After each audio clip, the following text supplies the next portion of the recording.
Let's talk about something that we've all been guilty of at some point in our lives, being too available. Always picking up the phone. Always responding instantly. Always saying yes. And while on the surface that may look like kindness, like dedication, or maybe just being dependable, underneath, it carries a dangerous message. One that often goes unnoticed until it's too late. Here's the truth: constant availability diminishes your value. Now, I know that can sound harsh, even a bit transactional, but stay with me. This isn't about treating relationships like business deals. It's about understanding the basic psychology of human behavior and the subtle ways people interpret your boundaries, or your lack of them. We live in a time when attention is currency, time is precious, energy is finite, and when you're always available, what you're silently communicating is that your time doesn't carry weight, that your energy is cheap, that your presence is easy to obtain. And here's what happens next: people stop appreciating it. Psychologically, it taps into something simple but powerful. What's easily accessible loses its significance. It's not that people are inherently ungrateful or manipulative. It's just how our brains are wired. Think about it: the friend who's always there, always saying yes, always bending, they become the background noise. Reliable, but invisible. Respected for their consistency, perhaps, but not admired for their strength. And before you know it, you're being taken for granted, not out of malice, but out of human nature. The more someone is exposed to something on demand, the more they normalize it. What was once generous starts to feel expected. What was once thoughtful begins to seem obligatory. Availability, when given in excess, removes the element of choice. People stop seeing your presence as something you're choosing to give, and instead start assuming it's just what you do. And here's the kicker: when you're always there, people stop asking themselves if they even deserve your attention. They just assume it's owed to them. There's a philosophical weight to this. Think about what it means to be in control of your time, your energy, your attention. It means you recognize your own value, that you understand not everyone should have access to you, not all the time, that your presence should be something people notice when it arrives and feel when it's gone. This isn't about playing games or withdrawing as a form of manipulation. It's about intentional living. It's about choosing when to give and when to hold back, not out of spite, but out of wisdom. You are not infinite. Your ability to listen, to support, to give, those are limited resources. And when you act like they're unlimited, you end up depleted. And worse, you end up unappreciated. I see this especially in people who lead with empathy. The ones who want to be there for everyone, who feel guilty setting boundaries. But listen, kindness without boundaries is not kindness. It's self-abandonment. You think you're being generous, but what you're actually doing is training others to expect more than they deserve, more than you can reasonably give, and more than you're ever thanked for. There's a discipline in saying, "I can't talk right now," in choosing not to respond immediately, in prioritizing your own needs without apology. And that discipline communicates something powerful: I respect myself, I value my time, and I expect others to do the same. And here's the beauty of that shift. When you stop being overly available, you force others to step into awareness. They start paying attention. They notice when you do show up. They start to wonder, what does their time really cost? What does their attention mean? You elevate your presence simply by not giving it away so freely. This doesn't mean becoming cold or distant. It means becoming intentional. Think about the people you admire, the ones whose attention feels like a privilege, the ones who, when they walk into a room, command it. That kind of presence isn't built through overexposure. It's built through discernment, through restraint, through clarity on what matters most. There's also a deeper identity piece to this.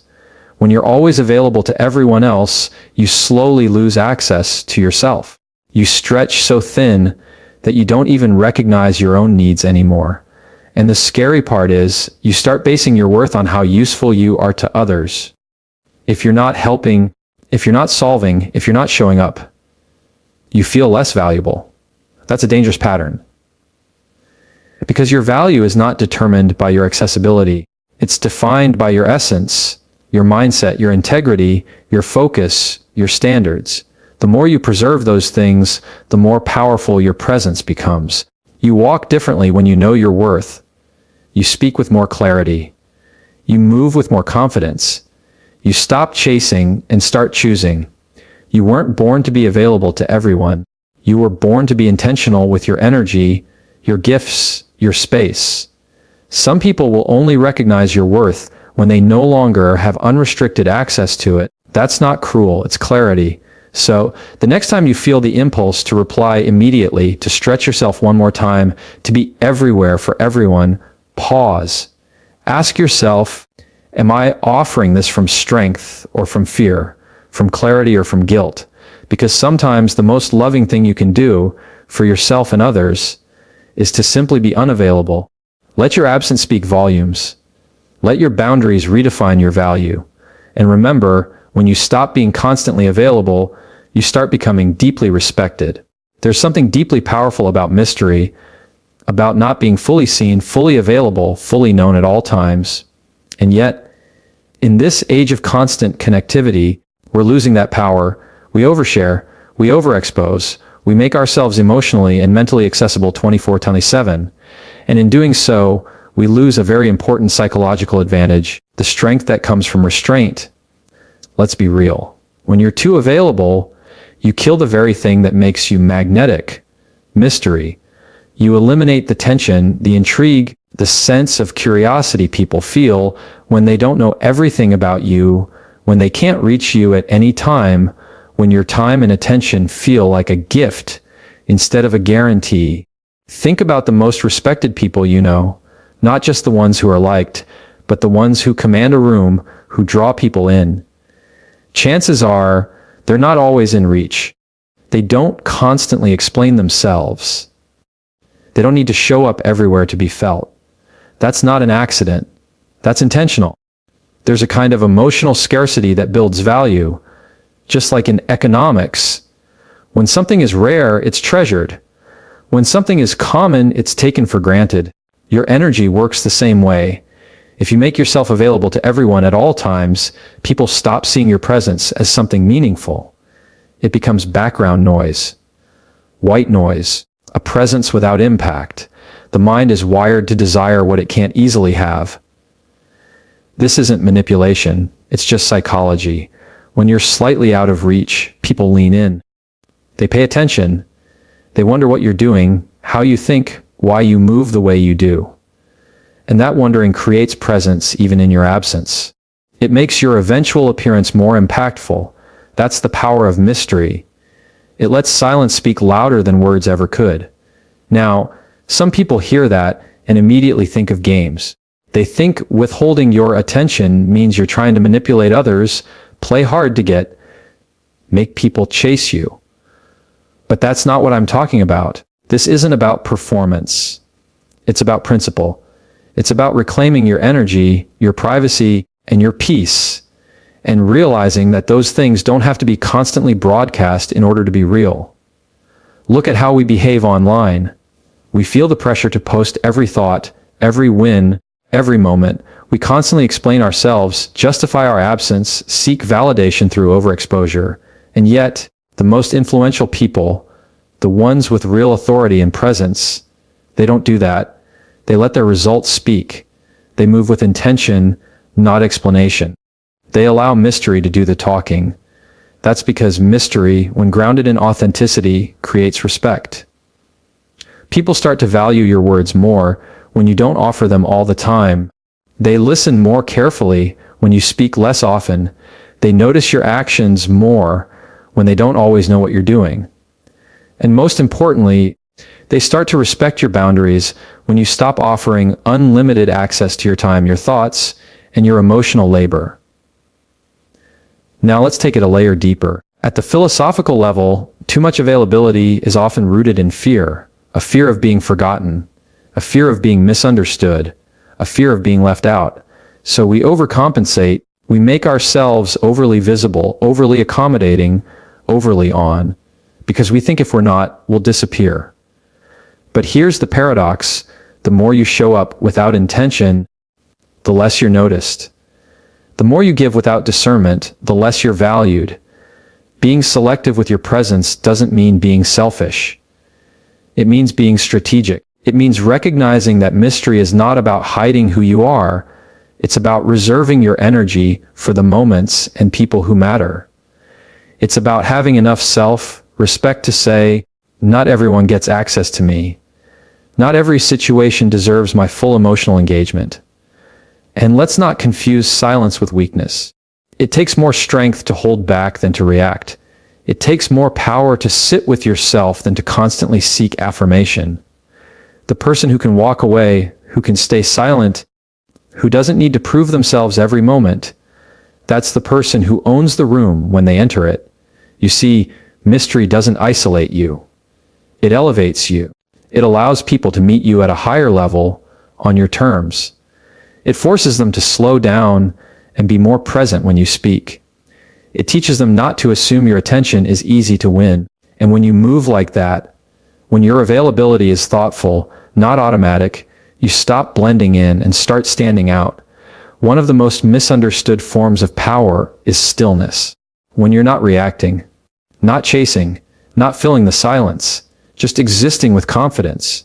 That's what mystery gives you, the space to be still and still be seen. Not through noise, but through presence. That's real influence.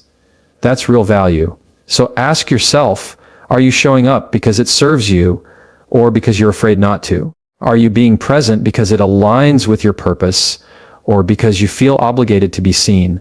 Because the difference matters. One gives you power. The other drains it. When you begin to pull back, not out of ego, but out of clarity, you begin to reset the narrative. You start communicating not with words, but with presence. You let your silence speak volumes. You stop performing and start leading. And in that quiet confidence, people begin to notice you, not because you forced them to, but because they had to. Let's talk about something we don't always admit. What happens to us internally when we make ourselves too available? Because the damage doesn't just show up in how people treat us. It shows up in how we start to feel about ourselves. When you're constantly available to others, emotionally, mentally, physically, you begin to experience a slow, quiet erosion of your own energy. And that erosion often begins long before you notice it. Being too available drains you in ways that are subtle at first, but deeply costly over time. You might think you're just being supportive, generous, dependable. But underneath that, what you're often doing is overextending. You're stretching your emotional bandwidth so thin that you don't even realize how disconnected you're becoming from your own needs, your own peace, your own internal alignment. And it happens because psychologically, many of us have been conditioned to equate availability with value. We think if we're not there for everyone all the time, we're somehow failing as a partner, a friend, a leader, a parent, a human being. So we run ourselves into the ground, showing up to every request, replying to every message, solving problems that aren't even ours, until we wake up one day exhausted, burnout, and resentful. That's the emotional cost of being too available resentment. And it doesn't show up all at once. It sneaks in. It starts with little things, feeling slightly annoyed at the constant texts, dreading the phone calls, feeling heavy around certain people. But instead of addressing it, we push through. We say, it's just a bad day. But it's not just a bad day. It's a signal. A sign that you've been giving too much of yourself without pause, without permission, and without preservation. Philosophically, this raises a deeper question. What is your responsibility to yourself? Because if you're always available to others, but never available to yourself, your thoughts, your rest, your emotional processing, then you're living externally, not internally. You're existing in reaction, not intention. And the danger of that is you lose touch with what you actually need because you're too focused on what everyone else wants. You start building your identity around being needed instead of being whole. And that's a fragile place to live from, because if your self-worth is built on being constantly accessible, then the moment you take a step back, you feel guilt. You feel selfish. You feel like you're letting people down. But let me offer this perspective. Your peace is not selfish. Your space is not selfish. Your time is not selfish. In fact, those are the foundations that allow you to give from a place of clarity rather than depletion. What happens when you're always on is that you start performing life instead of living it. You're no longer responding to life with intention. You're just reacting to whoever is loudest in the room, whoever needs you most urgently, whoever sends the next message. And when you live in that reactive mode, your nervous system never shuts off. You're constantly in a low-grade state of tension, always bracing for the next demand. That's where anxiety starts to build. Fatigue creeps in. You feel overwhelmed not just by responsibilities, but by the very idea of being needed. You fantasize about disappearing, not because you don't care, but because you're exhausted from caring without limits. And the cruel part, most people don't even realize how much they're draining you because you've trained them to believe you'll always be there. You've taught them that your silence doesn't mean, I need space. It means, try harder, ask again. I'll answer eventually. It takes courage to untrain people, to reset expectations, to pull back and say, I can't be everything to everyone anymore. It takes strength to build boundaries not out of anger, but out of self-respect. Because when you finally stop being available, something powerful happens. You start hearing yourself again. You hear the thoughts that got buried under obligation. You feel the emotions you've been too distracted to process. And you remember who you are outside of what people expect from you. That's the turning point, when your availability becomes a choice, not a reflex.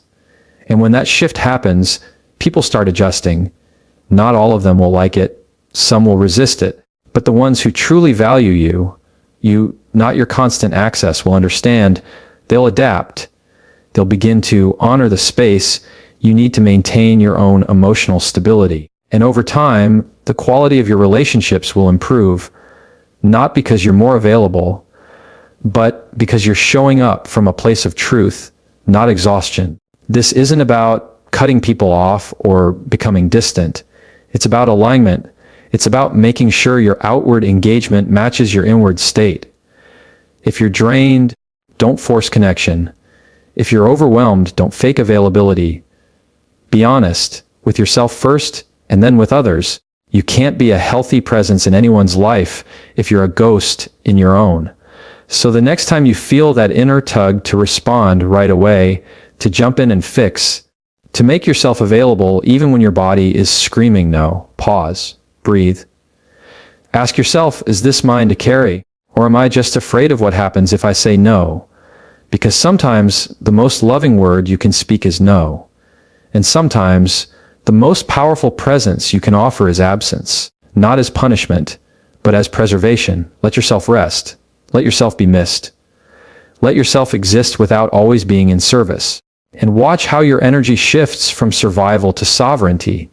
Time is not just something you spend, it's something you invest.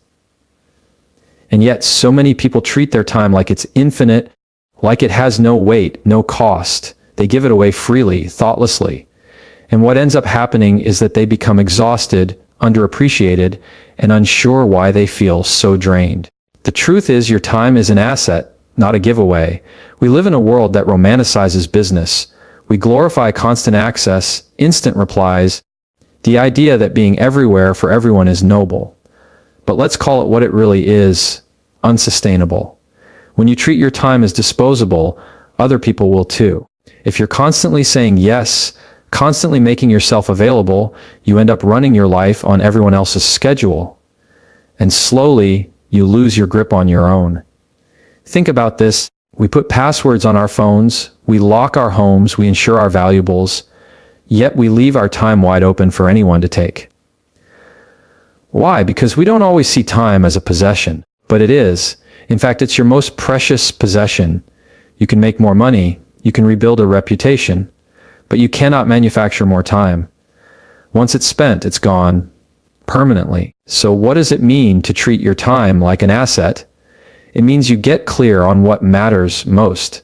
It means you become discerning about where your energy goes and who gets access to it.